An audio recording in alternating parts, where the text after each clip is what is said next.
XRP seems to be holding north of 50, and that at least has given us a temporary sigh of relief. But we've got more problems with Binance. We've got more scams, hacks, and schemes to report. And Canada is doing something which is actually a very interesting idea. Whiteboard, everyone. Too many scams and hacks. Seriously, you want crypto to be reputable? You want big money to come in? How about we start fixing all the problems with this dumpster fire? Oh, and I know what's gonna happen. I'm gonna read the comments. Bro, you're so negative. Oh, you're always just bringing up the bad stuff. What good stuff is happening in the market? Ty Clark's 3677 says, Klaus, you've been the most sound person in the crypto world for me. Told me shit I didn't want to hear, but I needed, and damned if it wasn't on point. Thank you, sir. Exactly. I mean, like, seriously. When the crypto market is good, things are booming, most of my stories are going to be positive. I bring you news, both good and bad. There's a reason also why I'm wearing the White Sox hoodie.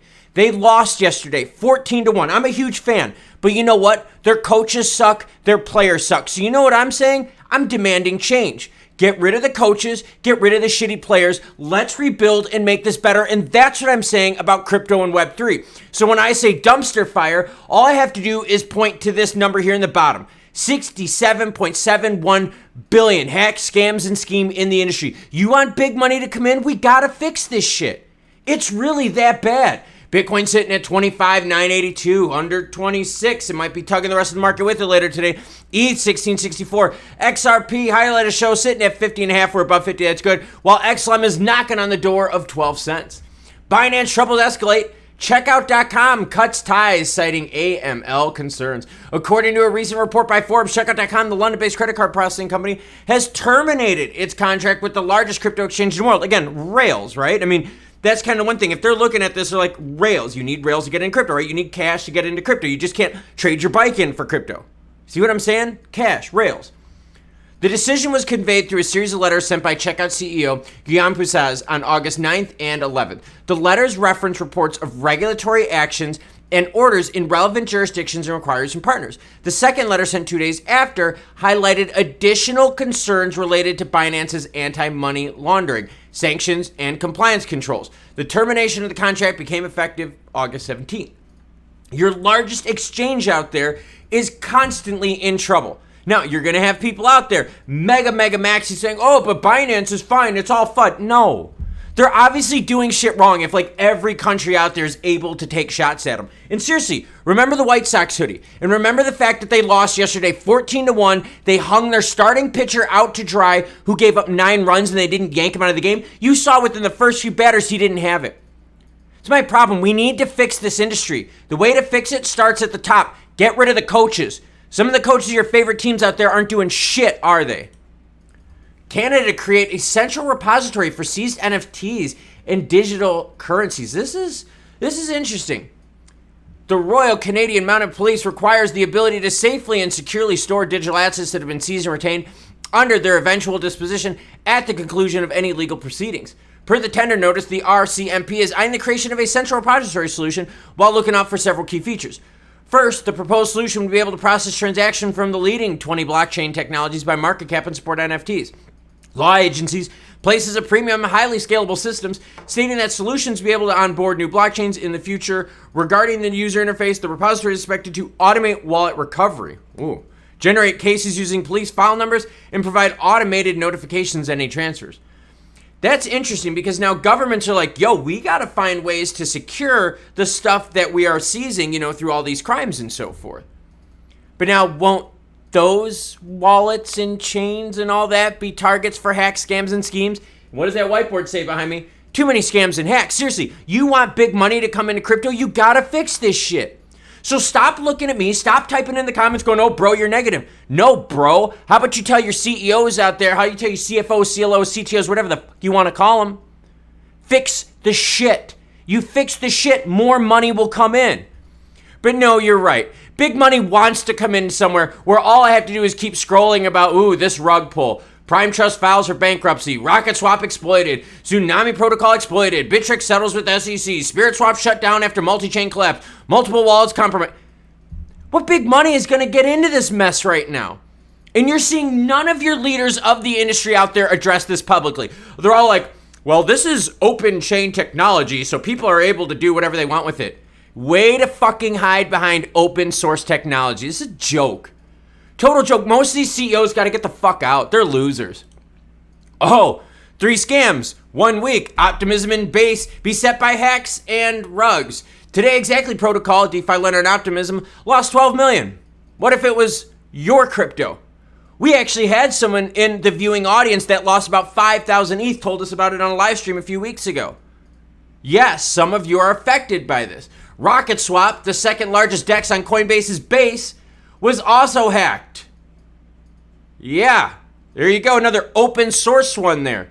To make matters worse, SwirlLend, another DeFi lending protocol that recently went live on Base and Linea Consensus Layer 2, ended up being a rug with the team running off with the ETH, draining the protocol's pools, and then promptly deleting their Twitter, Telegram, and website. Seriously, you want big money to come in? Stop blaming the people reporting the news and start holding the people in the industry accountable. It's been a wild start for Coinbase, which had its eyes on bringing the next billion mainstream users to Web3 and DeFi through its Layer 2 Base. It's been 2 weeks since Base launched to the public, and by many counts, there's already 500 scam coins that can be found in their ecosystem. This includes Bald, one of the first meme coins released, and subsequently Rug before Base had their public launch, which ran off with millions of user funds. By the way, did you know on Base, there were 60 tokens where it was written in the code that you can only buy and not sell? So like I've said time and time again, are you super good at reading code and understanding? Because if not, guess what? You can get screwed and there's no insurance for you. Seriously, you want the big money to come in, fix this shit. You hearing Brian Armstrong out there going, you know what, we're having a problem with all the scams and skins at Base? No, he's like, dude, this is awesome. It's giving us volume. Ooh, we're launching coins. We got 500 coins. Dude, no, that's what all these CEOs are doing. You hear Danielle Dixon ever get out there saying, we got to fix all these scams on Stellar. We got to fix all these scams with Whiplash, QSI, Emily, and all them fucking losers. No.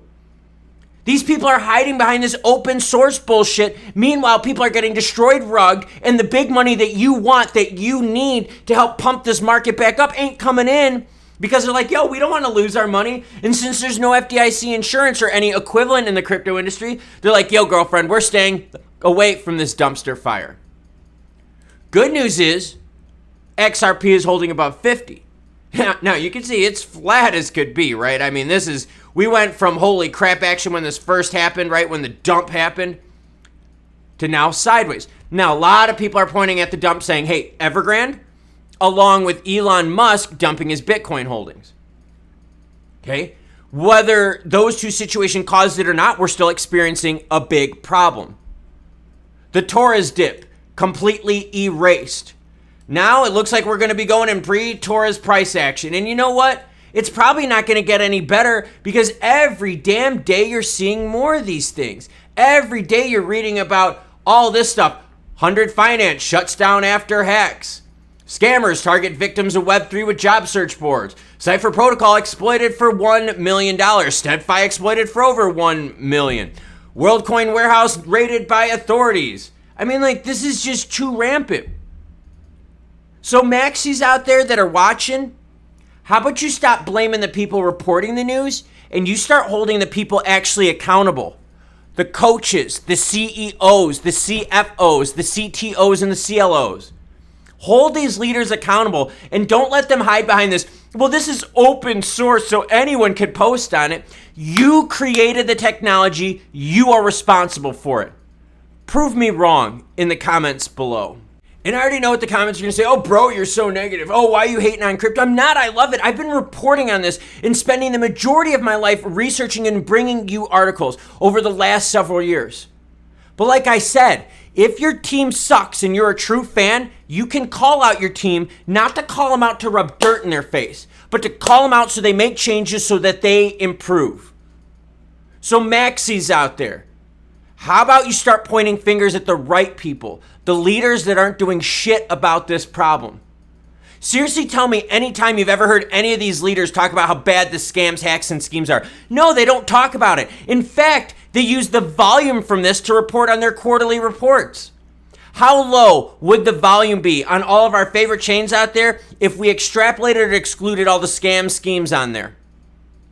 Stellar reports over 16,000 assets on their chain, but only, 79 of them are relevant? Do the math. What's the rest? Bullshit? Bald? Come on now. Base on Coinbase? Have you heard Brian Armstrong come out and say, yo, ever since we launched Base, this is really messed up? No, the reason they're launching open source code and open source chains where anyone can post is because they're making juice on all the transactions, even the scammers' transactions. Oh, you didn't think about that, did you? Well, guess what? You just did, and I served it to you. Make crypto better, but we got way too many scams, hacks, and schemes. And the leaders need to start stepping up or getting the fuck on out. What am I doing today? Didn't sleep worth shit last night. Anxiety is running rampant because I got my biggest race of the year tomorrow. Hopefully I get a nap in. Recovery drinks. You cool cats. Have a great rest of your day.